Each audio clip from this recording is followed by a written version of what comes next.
So, episode 9 right now. I'm bringing in Marielle and Edwin here. Husband and wife, couple, medical professionals. You guys, I don't even know if you realize this, but you have been with us for almost exactly 4 years. I was looking back and I think you started right around this time in 2021.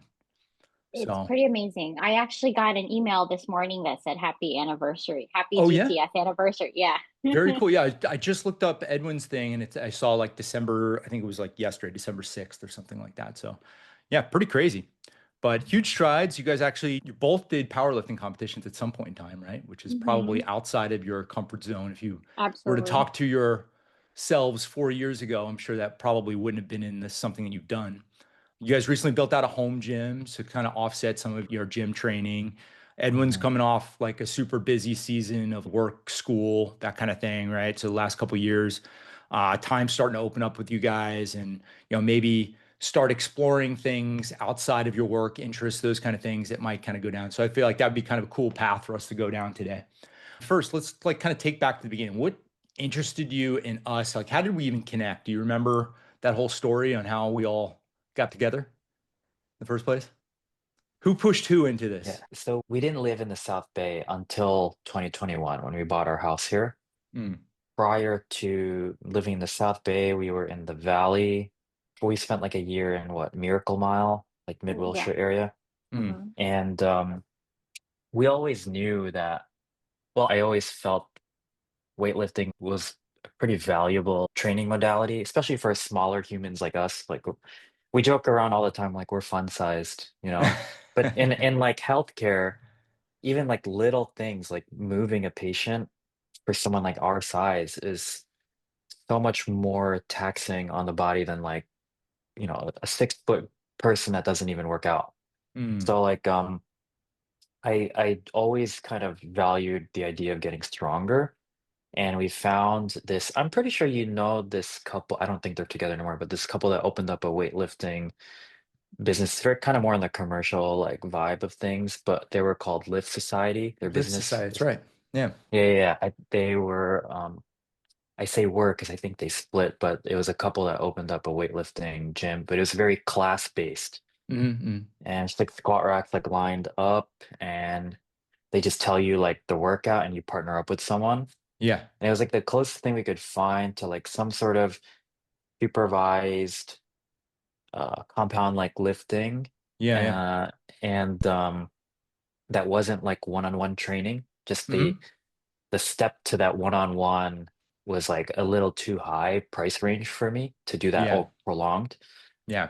Um, and we liked it, but then we moved here and actually we stopped going for a little bit because of COVID and all that. And then we moved here and eventually I wanted to get back into it. Um, and I just thought it would be cool if like Marielle weightlifted too. I didn't expect it to turn out like this, but Yeah. Hmm. She didn't participate in Lift Society, right? Or she did? I she did. took a couple, She right? did. Okay. Yeah. Hmm. Yeah. Yeah. I remember the guy was Hmm. great. I met him. He actually came down to our gym once. We kind of collaborated on a couple things and I was Hmm. showing him some of our stuff. He was showing us some of their stuff. We had a mutual friend that connected us together. So I think, Hmm. yeah, it's kind of nice. I've been in the industry so long. I know a lot of the different people and different businesses. So it's kind of cool, like, because everyone's Hmm. is so unique and different that no one's really stepping on each other's toes. Like, I don't feel like we're in competition because it's just like different flavors that people might be interested in, right? Like ours, I mean, as you guys know, it's just a completely unique business model. We can probably get into that in a little bit, but so what's life look like for you guys? So Marielle, maybe a little bit about, your entry point into this too. Like how did you get roped into this or was this something that you Yes. wanted to do? Yeah. Let me backtrack a little bit. I don't think Ed was able to say that it was actually Lift Society who recommended you guys to Oh us. yeah. So, Oh, cool. yeah. So we were in the area and Ed asked them, "Oh, do you know of any gyms in the South Bay that we could try?" And then the owners actually pointed us to your gym. Very cool. So Yeah. that's how we found you. And for me, actually, I wasn't doing anything at the time when Ed started talking to you and asking Mm, about the gym. He was like, "Well, you should come along. You'd never know." And at the time, I didn't know of a gym in the area. I wasn't looking. And I was like, you know what? I'm sedentary. mm. I might as well just try. So I went and then it's like the rest was history. Yeah, It's yeah. crazy. I remember when we first started, our goal, my goal wasn't actually anything big. My goal was for us to become regulars. Yeah. That was our goal. And then after the first month going there, I asked Ed, "Are we regulars yet?" And he was like, "No, just hold on a little bit more, and one day we'll be regulars." That's like an amazing way to put it because I wish more people had that mentality. Because sometimes you get people that are either all in or all out, right? And Mhm, it's just like being able to just establish, I think that's kind of a lot, goes along with this framework of, some people focus on raising their ceiling. And I think the more important thing is probably raising your floor. And I think mhm, just showing up is that raising your floor thing. You're not worried about the PRs. You're not worried about whatever all these other things that kind of come along with lifting over the years. It's just like you're just building the habit of showing up regularly and building it as part of your routine. And that I think to me raises your floor up. So there's less volatility of you have a lot of people that they go all in on something, they get a PR, they establish this great body fat percentage, weight loss, weight gain, whatever that thing is, right? And they rise up. And then the second they just get so burnt out that they fall off a cliff and they're starting from square one all over again, right? And so I think the people that can actually raise their ceiling, like they set PRs, but also raise that kind of base level where this is my non-negotiable amount of time that I get into the gym or do this habit, regardless of whatever life is throwing at me, right? I think that's mhm, a really cool thing, very self-aware that you guys wanted to establish that right off the bat. mhm. Very cool. So what do you guys, so maybe share a little bit about what your like work as medical professionals and being able to have the strength that you can use in your work. I've heard this from a couple of different people that are in the medical industry. So maybe you can share a little bit about that. Like what has been useful for you? What have you found it made your work easier? How has it translated for you? I do procedures for a living, and I'm either assisting the person doing the procedure or doing it myself. And we have to essentially transfer a patient from like a gurney to a procedure table for an X-ray machine, like over and over again all day, and sometimes turn them on their side, reposition them in many different ways. And a lot of these people they're in the hospital, some of them are critically ill, so they're often like dead weight. And yeah, there's multiple people helping in healthcare. I would say it's pretty diverse, but still more female dominant on the nursing side. Mhm. So still many hands make light labor, but it's still just a lot of stress on the body. Yeah. I feel that just strength training has obviously made me stronger, but made me more aware of how to leverage and pull correctly, brace my body, protect like my spine. Yeah. Yeah. And I think that perhaps it has prevented me from sustaining chronic injury. Mm. Yeah, because most of you don't really realize like something you just pick up something in a bad position, it'll make it 50 to 100 pounds more than if you picked it up in a good position. For And I think sure. that's a lot of times where people end up hurting themselves, whether they're lifting in the Hmm. gym or outside of the gym. I think even just my son is only like 30 pounds right now, but when you grab him in this just like super awkward, weird position, I can see how people hurt themselves all the time and that kind of thing. I'll tell this story all the time, but I've deadlifted over 700 pounds in a competition, but I blew my back out grabbing a laundry basket out of my car.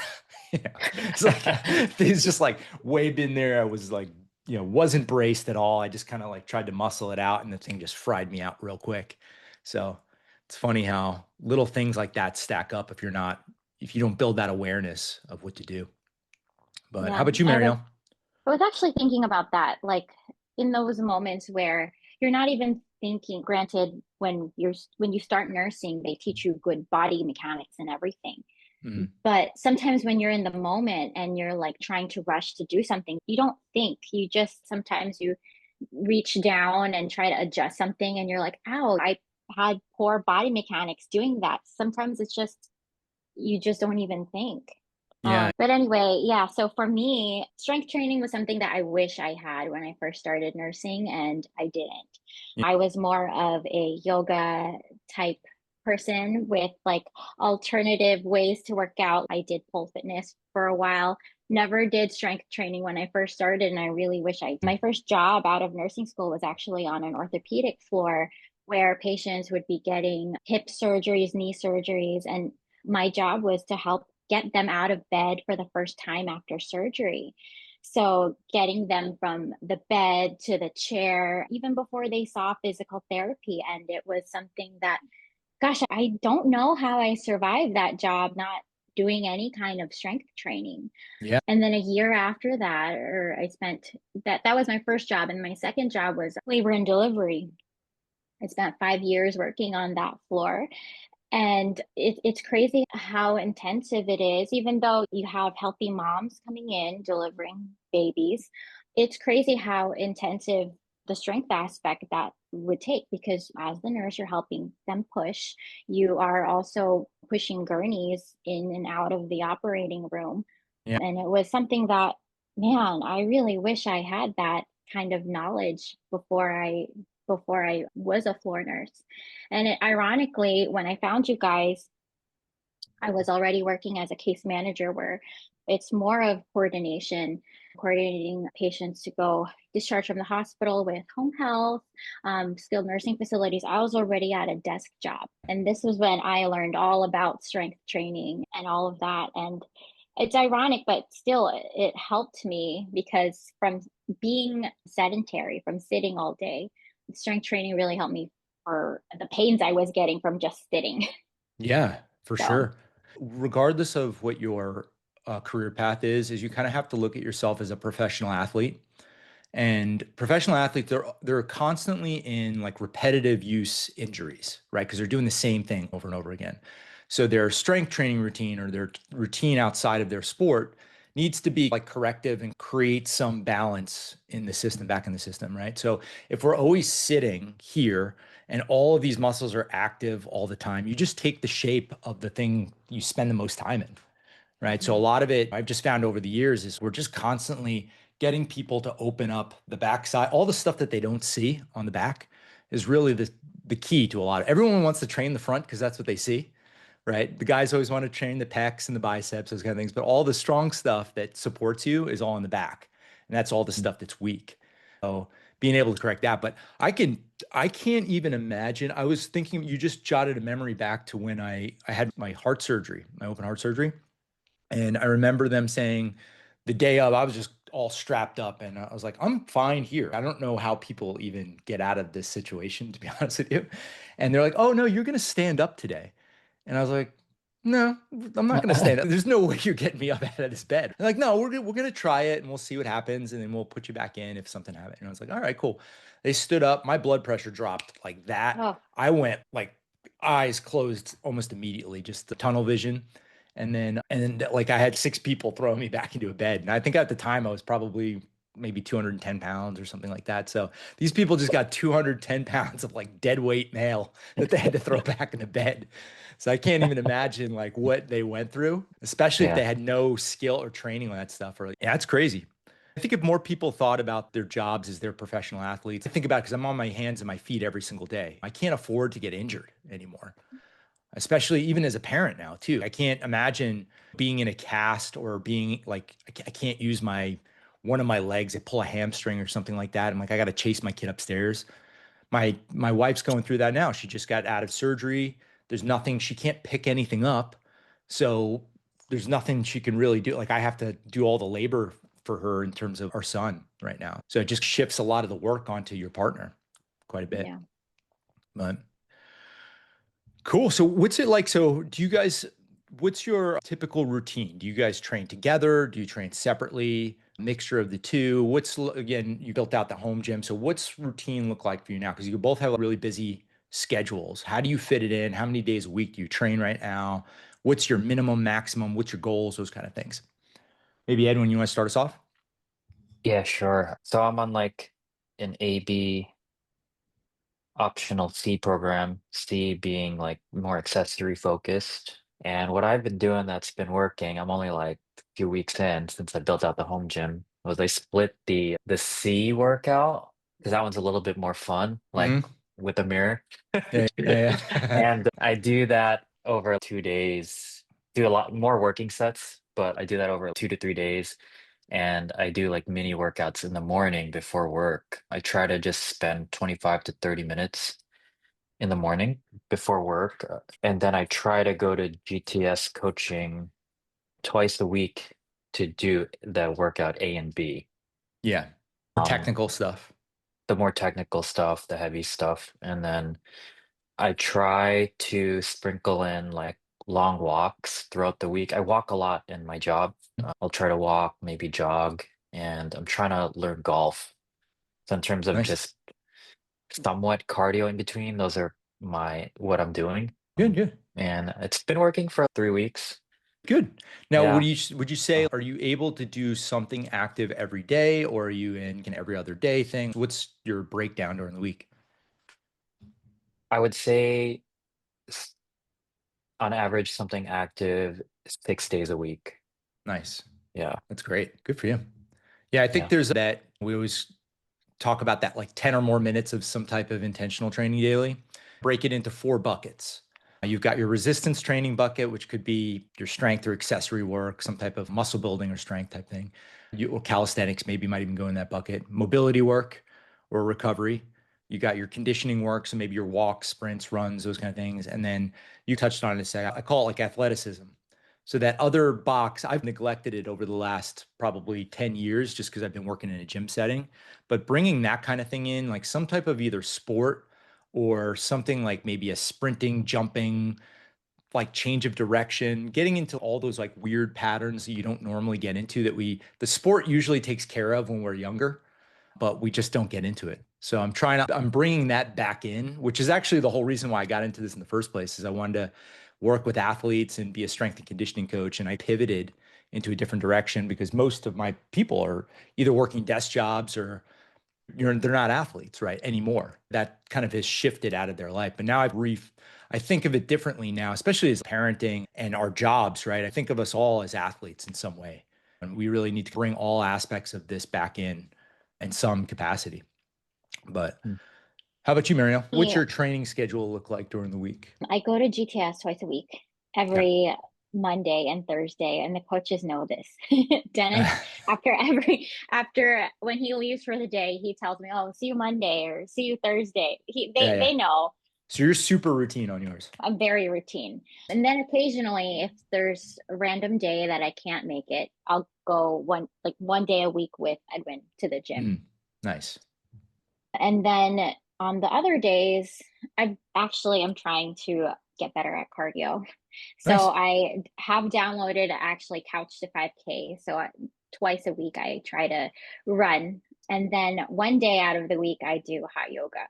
And it's Nice. crazy because if I don't go to hot yoga, I feel it like I feel it immediately the next time I go. I like try to stretch and I'm like, man, I feel super tight.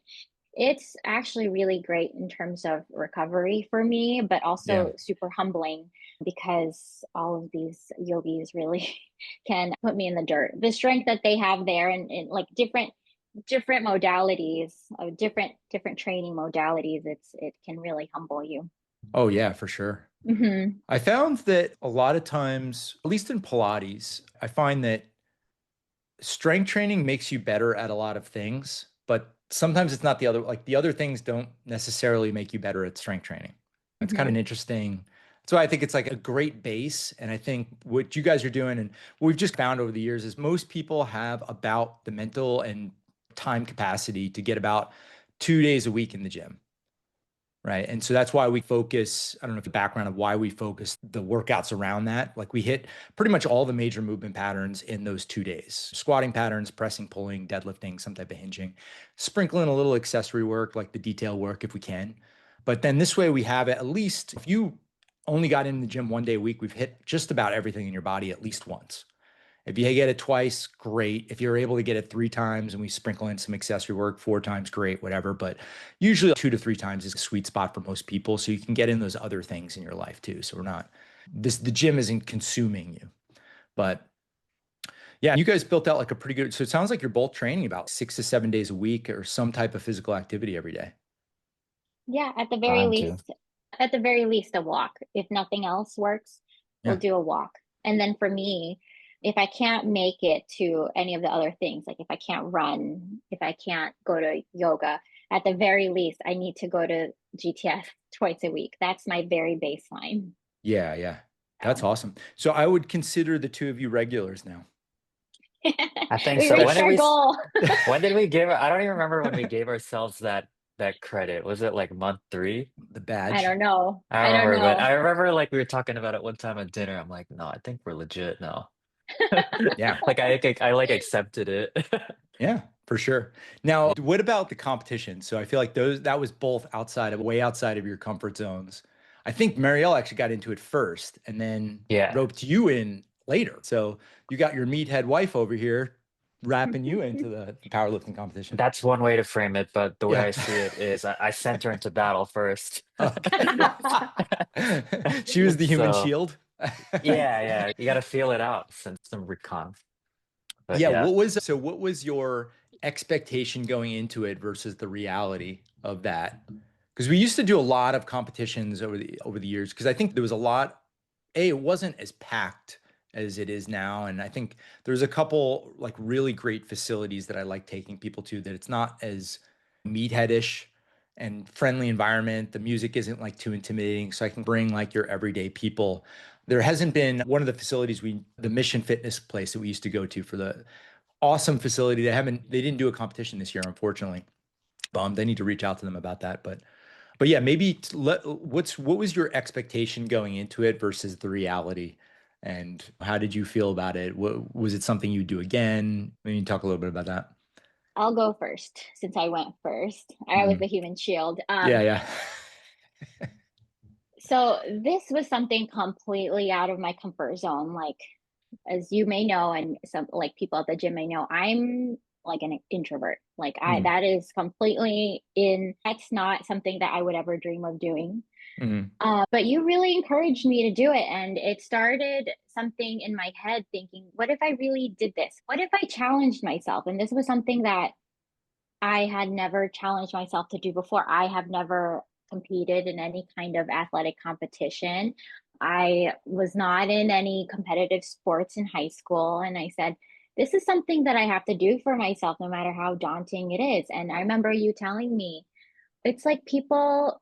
It's like people going to run a 5K or a marathon. It's something that they do for themselves. And that's something that stuck with me throughout the whole journey into the meet. And I remember the day of the meet, I was so nervous. I threw up right before, like in the morning as I was getting ready. And I got there and it was completely not what I expected that it would be. I thought it Mhm. would be an extremely competitive environment, and it was not. Mhm. It was everybody at our gym. The coaches were there. It just felt, as soon as I saw our coaches, I immediately felt like all this stress and pressure off my Yeah. shoulders. It was like, Mhm. oh, these are my people. This is my tribe. It was fine. And as the meet progressed, it was like eye-opening for me how supportive just the whole powerlifting community was of each other. Yeah. You know, people that I've never met before cheering each other on, complete strangers, because Yeah. this was something that cumulatively, this was something that everybody was passionate over. And yes, I would do it again, but I think I still would have that. Still, it would just be, it's just me personally. I would still have that like nervous energy, but once Mhm. I would get there, it would be like, no, Yeah, it just disappears. Yeah. yeah, it Yeah. disappears. Yeah, it's funny. I think everyone's got this thing like, oh, I have to lift this much or I'll embarrass myself or I need to be here and have some really crazy competitive number. And when you go to the local meets, you'll realize everyone's just new to this stuff. Everyone's supporting, especially since they started doing these tested and untested federations and meets, which is nice because it opened up a lot. You used to be when I first got involved, like everyone was on steroids, like men, women, and it was a daunting thing to do. And then and now it's just much more. I think I was like probably one of 5 people at a competition that wasn't on some type of testosterone or steroids there. But now it's just a lot of people are just natural lifters, everyday lifters. I think CrossFit, love it or hate it, exposed strength training to a lot of people. And then people maybe got involved in CrossFit and I think it's like gym class, right? It exposes you to a lot of different training styles. And then people are like, oh, I like this strength thing. And then it started picking up a lot more speed and powerlifting grew quite a bit. So I do credit CrossFit for exposing a lot of cool sports out there. As much as I think it's it's not something that I do. I think it's like a beautiful competition and it exposes all these other beautiful training modalities. But how about you, Edwin? What was your experience in the competition? Yeah, honestly, I was nervous too, but I thought if my wife did it, I'm sure I can. I mean, now I have to do it, right? Yeah, and she survived. I bet you I could. Yeah, Yeah, and yeah. I think I had to approach it with a very mature mentality because my numbers are not that great. They're not that impressive. The two other guys from our gym that came with Mm, us, they were lifting way more than me. mm. And I actually just enjoyed the day very much. And I don't think I would do this without the gym. I Yeah. think that having the coaches there, be there for us, help us warm up, give us tips, you guiding us, that's really what made it a good experience. I just can't imagine just winging it on my On own your own. Yeah. Yeah. and liking it. But it felt, I think it's something that I would be open to doing again. And it was gratifying, truthfully, Yeah. because I never thought I would do it. Yeah. Yeah, we take a Mhm. lot of the like overwhelming guesswork out of it for you. So you guys just have to focus on lifting the bar, right? You didn't have to think about your Mhm. attempts. You didn't have to think about anything other than we even really told you where you needed to be and when. Hmm. Yeah. So, that I think that probably helps the experience and transition you into something like that. It's funny, I think that's your true PR is doing it in a competition setting with three judges in front of a group of people on a particular day, and you had to do all Mhm. these things together. That establishes a new baseline. And it's funny too how people like you'll hit like some type of milestone, like whatever, it's 100, 200 pounds, whatever that thing is. And then immediately your next milestone is another 100 pounds on top of that. It's not like 10 pounds more. If you hit 250, all right, my next goal is 300. I have to get 300 now. But yeah, we have to go through a lot of numbers before we get to that. But that's fun. Okay, so I was curious about what is the difference for you in terms of maybe you can describe a little bit about how our gym is unique and different than to other fitness businesses that you've seen or like what your experience is like. So if someone else was looking on and they were like, why is this gym a little different? What do they do differently than any other like kind of class-based or personal training gym? Like what's different? What's that thing for you? What's that value proposition for you? And did it change from when you started to now? I can go first on this one. For me, it's community. This gym brings a community that continues to keep me coming back. I first came wanting to be a regular, and I stay because I really value the community that this gym brings. The coaches are all amazing. I know each and every one of them. I appreciate each and every one of them. And they have all helped me to be where I am today. And even just not even just the coaches, the members, they become familiar faces that you see at the gym every day.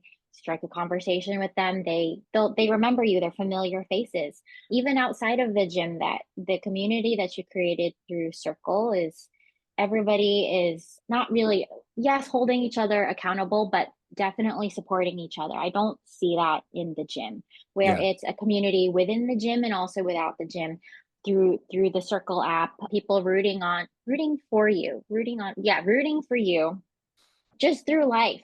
You're going through a hard time, you make it to the gym, just it's just that mental, that feeling of being supported regardless, like that. And I do agree, like going to the gym, physical activity is really great for mental health. That's a great aspect for it too. Yeah. But community is definitely what brings me back to this gym. Oh, cool. Yeah, I think it constantly shifts. I think when people first find us, it's more like education and getting comfortable in the stuff, maybe learning how to lift. And then after, I think people stay for various reasons, maybe community, accountability, just like the architecture of it, where we're like, hey, we'll take the thinking out for you so you don't have to worry about that. And it just Yes. keeps you going, like the execution of it. So, what about you? And What was the Mm. when you found us initially versus what's your value proposition now and how you use us? Yeah, I think like one very valuable service I found from the gym was there is this intentional focus on your guys' side to get us somewhat independent, Mhm. to be able to have enough guiding principles on our lifting that we don't need your eyes on us all the time. Mhm. And that is a very kind of unselfish way to run the business because members probably could get good enough to just leave. And I know that's intentional. You just want people to not get hurt. And I don't know, I found that very unique. And then I would just agree with Marielle that the community keeps us, I think. Not that I'm like best friends with everyone because I'm super introverted, but Mhm. it's just nice to go in there, say hi to like the same people. How was your weekend? Yeah, yeah. Or how was your week? And how are things going? It's just a good vibe overall. Yeah, yeah. And I would say that I'm impressed that a very lifting and strength training gym is so comfortable for women to attend. Mhm. I That's true. remember when I don't know if we ever told you this, but we narrowed it down to two or three choices. It was like GTS, Equinox, the one in Mhm. South Bay. And I don't know, I never showed Marielle this, but there was a third like CrossFit gym. Mhm. And I remember looking at the CrossFit. I went on the dude's Instagram. He was either the owner or like one of the main trainers. Mhm. And it just showed him like right before like PRing a deadlift, like someone like put something in his nose for him to sniff, and then like this vein on his head got huge, and he just killed it. He's like, "Ah." Yeah, yeah, And I'm yeah. like, I don't think my wife would be into this place. Yeah, yeah. So I think the biggest value for me personally, because I would have never imagined my wife being a regular at a lifting gym, Mhm. was that it was such a comfortable atmosphere for her and many other female lifters who go. I think that was the biggest value proposition because she needs to be happy, otherwise I'm not happy type of thing. No? 100%. Yeah. Yeah. Wow, that's really cool. Yeah, I think we Mhm. really, over the years, just really focused on getting people comfortable in the space. I think you realize at some point in time, like there's that barrier entry. One of the things we do is I usually jump on a phone call with people first because sometimes just walking into that environment is really intimidating. You're like looking at all these other people that know what they're doing. And that's been like a long time. Like you don't know how long they've been in there and how, where they started. So you just immediately start making up stories in your head. So I like to either get people on a phone call first, have them have a friend. So when they do come into the gym, they're like, oh, look at this. I know this person already. And then we can walk them through the space, get them comfortable, make sure that they know, hey, I don't expect you to know any of this up front. We're gonna teach you how to do all this. And you see all these people in here, they started exactly where you are. And then we built them up to where the point that so this is where you're gonna end up at some point in time. But don't worry, we're gonna get you there. That kind of thing. Right. And so we've just slowly learned how to ease people into just hold their hand through the process early on. And so I think we've gotten a lot better at that over the years. Whereas initially, I think we just threw them into the fire and some people survived it and some people didn't. I think there's that insight, especially when you start business, your value proposition as a coach is your client's success, right? So you force them to either level up or get stronger faster, maybe before they're ready for it. You're rewarding these PRs and like heavy lifts. And at some point in time, they're just left broken. So I've learned again, I don't want anyone to get hurt. I know how frustrating it is to get hurt and live with either a shoulder injury or a back injury, knee injury, whatever it is, and it just impacts every aspect of your life, right? So it's nothing, and that's the downside of the pros and cons of training is you want to be able to train hard enough where you can create a stimulus on your body and adapt. But if you train just a little too hard, all of a sudden you've got this like nagging injury that impacts everything, right? So finding that sweet spot for people and educating them on where that sweet spot is has been a challenge in itself. Because some people come in, they just tell me exactly what to do and I'll do it. But it's hard because you're not in someone's body. You can't force them, even if we write the perfect program for you, you need to be able to have the tools in your toolbox to make an audible and know, hey, my form is starting to degrade here. All right, I'm going to scale, even though the number says this, I'm going to back off on the reps. I'm going to back on the weight. And so almost like we're building on pillars. So you have to have the form standard first. I think probably number one is you have to show up first, right? Because if you're not showing up, what's the point? Like, we're not going to set PRs that way, right? And then the next layer might be some type of standard of lifting, right? If I can adhere to this standard, if I can hold a position really well, okay, cool. Now I can worry about progressing upwards and hitting my numbers, right? So I think kind of building those foundations and educating people on that, so they're always in control over it versus us writing a program for you and then you just blindly adhering to it, which we have a lot of people that do that. Like, sometimes I'm afraid of writing certain numbers because I know they're going to do it under any circumstance, right? They're going to survive however it is, whether it looks pretty or not. But yeah, I did want to touch on two other things. So one thing was Ed and I were just talking about, now that we have these seasons of life where things are like flared up and we survive, and now we're in this kind of state where things might open up. I think you guys are in that state in your careers where now you're like, hey, I've done this thing, I've gotten skilled, I've got my 10,000 hours at this thing. And now I want to bridge the gap and do some things that are interesting or more fulfilling in my life as well, and figure out that balance. And maybe it's like a second hobby, maybe it turns into a business, maybe it would. So you guys both have those things going on, right? So Ed, I think you and I were talking a little bit about photography, maybe something like that. What are your like side hobbies right now that you guys are working on? Yeah, no, like I told you at the gym, I appreciate some aspects of creative work like photography, Mm. short form videography. I don't know what to do with this feeling, but I appreciate it. If you ever came over to our house, there are pictures that I've taken from different international trips we've had just all over the house. And now that time is opening up a little, I just intend on dabbling more with it, but I don't know in what capacity. I don't think I feel brave enough to launch my own business and be a content creator, but that's where I'm at right now. And just see where it takes me, if Yeah, it yeah, takes me anywhere. But the point would be to just make sure it's enjoyable. yeah. Yeah, that's the thing. There's always this like weird imposter syndrome when people first start in anything. When I started in my career too, even though I had some accolades and I had a certification or whatever, it didn't make you a good coach.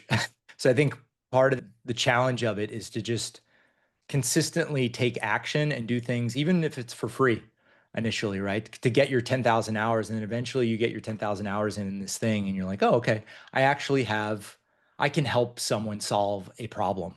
And then when you can help people solve a problem, then you can get paid for it, right? But figuring out the problems to solve but the only way to do that really is to just offer to help people, understand what their problems are. So that's one of the reasons why I like these calls too, is because I get to understand, okay, what are people's struggles? What are they troubleshooting? You guys are great because you might be experiencing different problems than someone that first comes to the gym, right? I'm trying to solve those problems for people, getting them from not doing anything or doing everything and then nothing, and then into a more sustainable thing so they become regulars. So you guys are actually products of what I want to build for people, right? Versus working with these Nice. extreme athletes on that kind of side of the spectrum. But yeah, that would be my biggest advice to you, is just start doing. I think I was telling you, hey, find something. If you look into a business, hey, I'm going to offer you this thing for free and just do it and see if it's usable for you, right? And just give me feedback if you like it or don't like it, whatever. But it just helps you get the hours. I always found too that I have to sign myself up. I'm very good at leveling up to my responsibilities. So I won't do something for myself a lot of times, but if someone else asks me to do it or needs me to do something, I will gladly jump in and do it for them. Whenever I do things on a business side, sometimes what I'll do is I'll just commit to something with someone, even if it's for free. And I'm in the process of doing that right now. I wanted to build out like a whole online arm of our business that kind of helps a very specific niche. And I don't know, I think my initially, as much as I love working with women and stuff too, I think initially my niche is just going to be dads in their 30s to 50, or new dads transitioning, because it'll just be an easier language because I'm speaking to myself first. But I have so many successful women in our program that I don't want to leave them out either. So I'm trying to figure out whatever that thing is. But I'm planning to pick a couple people and see if I can commit to something to actually get it up and running off the ground. And then who knows, it might turn into a whole second arm of our business. But yeah, that would be my advice as someone that's done this a couple times. I just kind of almost have to enlist myself into something. But how about you, Marielle? For me, oh Yeah. man, I think You got a it's, lot of interests too, right? yeah, it's crazy because after being in nursing for so long, I realized I really need a creative outlet, which I don't have. It's very, nursing is nursing. You're caring for other people, you're being a patient advocate, but there's no opportunity to exercise that creative, like any kind of creative instinct. Mm. So it was first, it was creating like videos and reels of little things from like our vacations, but Yeah. very recently, and I call this my midlife crisis, I started painting again, which is something I've never Oh, done cool. since high school. Yeah. I started it in, when was it? I think the start of the fall, and it's going. Yeah. Definitely it's going. Cool, cool. Yeah, Yeah. I think I get into this state of consumption, or like maybe a year or two ago, prior, like this year, my goal was to balance out all of the consumption I was doing of information and balance it out with some type of creative aspect of it. I think you guys Mhm. sound like you're on a similar path where you're like, oh, I'm absorbing all of this stuff and I'm not balancing the scorecard. So this year was a lot for me. I took on almost like too many projects, but it was a fun endeavor where like, oh, I built out an online community, and then I want to document all of our stuff. And so I have to get better at content creation, right? So I've learned some of that aspect of things. Well, I also built out a new gym, and then I was like, oh, you know what? I should probably write a book. So I got that done, and I built out a little video mini course. So I've taken on all these different projects, which I think I'm going to be able to leverage all of them at some point. But I think in the age that we're in now, where AI can do most of that thinking for us and give us the information.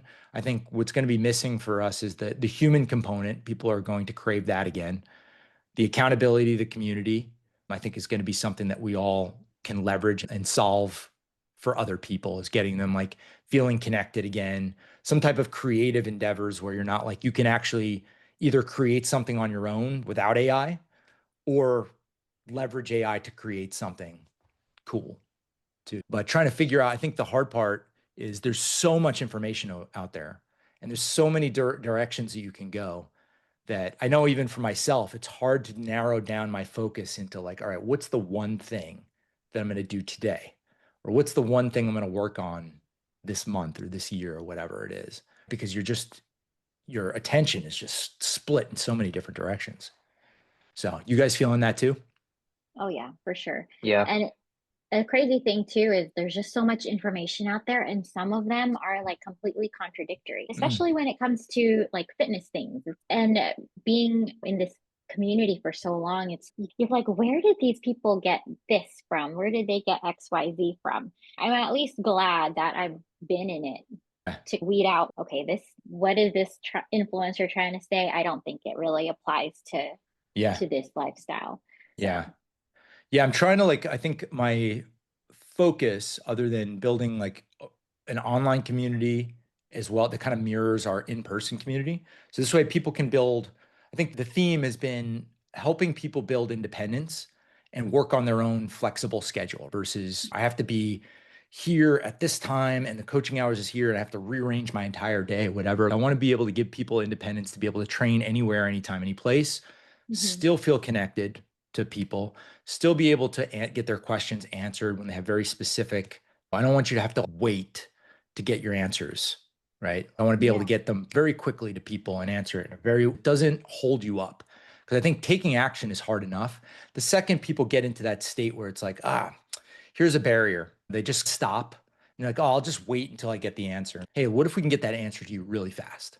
And that's why I think this like online aspect of me really intrigues me, is we can coach asynchronously, right? Mhm. You can go and train whenever you want. We can answer your questions, hopefully whenever it's convenient for us. And then this way we don't have to necessarily like layer our schedules on top of each other all the time. Right. And then also I think just figuring out really good ways to simplify, because rather you can go down rabbit holes of the perfect training program or the perfect nutritional protocols or recovery protocols.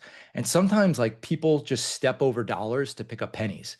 There's very simple things that they can do to layer in. Like I always think about like yoga and mobility work and stuff. Sometimes we're like, oh, I got to do this 30-minute thing. You can pepper in real easy mobility routines. Like I do mine like almost before I get into the shower and while I'm in the shower.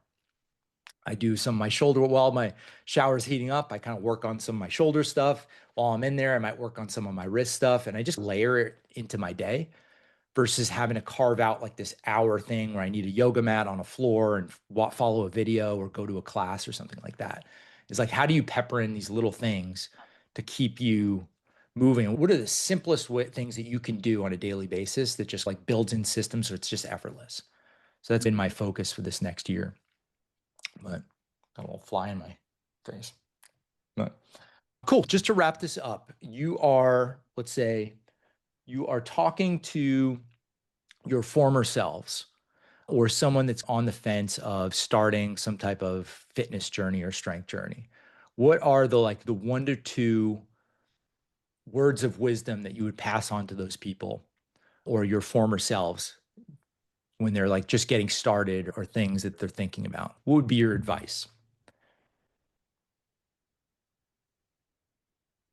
For me, I think telling someone that starting their strength or fitness journey is one of the best acts of self-care that they could do for themselves. I know like social media shows self-care as like putting on a face mask, getting a massage, but truly it is one of the things that is the nicest things that you could do for yourself because Mm, it gives you this independence that you may not have had before. For me, being a very petite, small person, just like the benefits, just the unspoken benefits of being strong and being capable for myself. I have never been able to put baggage up on an overhead like storage on the airplane before, but this is something that I could do and actually something that I am now able to do for other women who look towards to men to do this for them.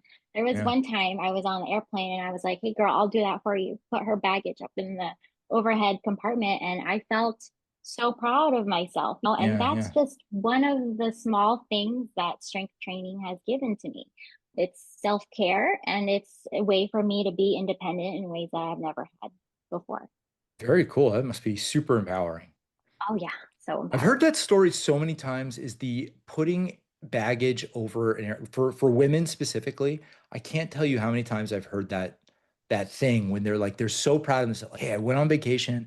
I was able to carry my bags through the entire airport like a farmer's carry, or I was able to put it in that overhead bin, which is just such a pain in the ass for women for whatever reason. And I just like I never I can't relate to it because I've never really experienced that, but I can't tell you how many stories I've heard from women being like, that's like the thing.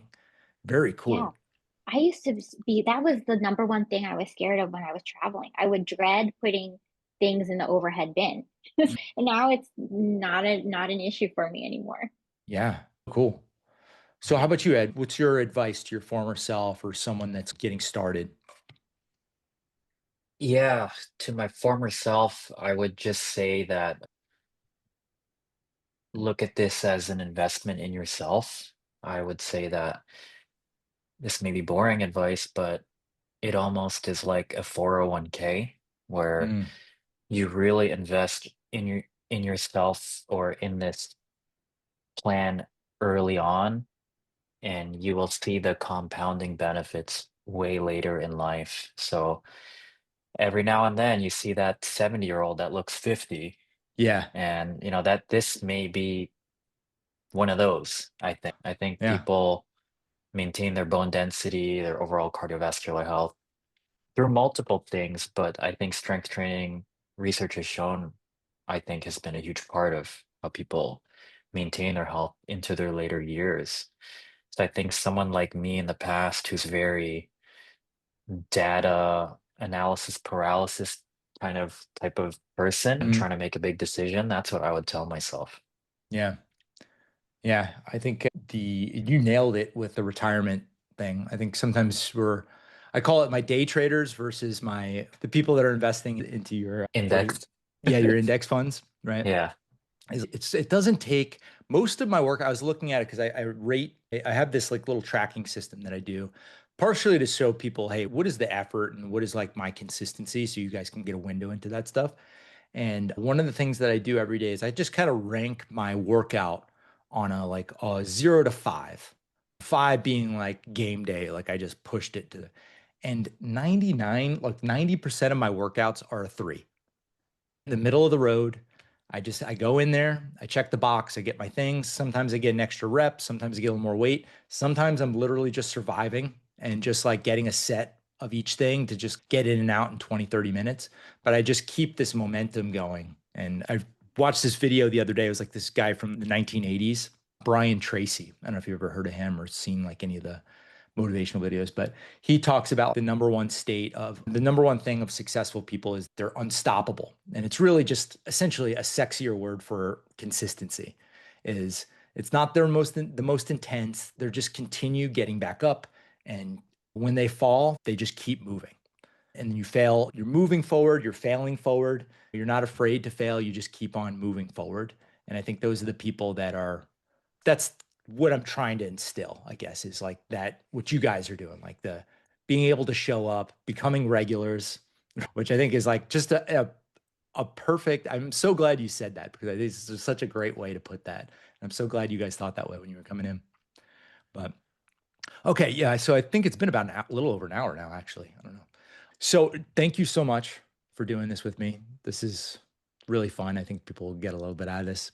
And then go grab t-shirts on me next time you're in.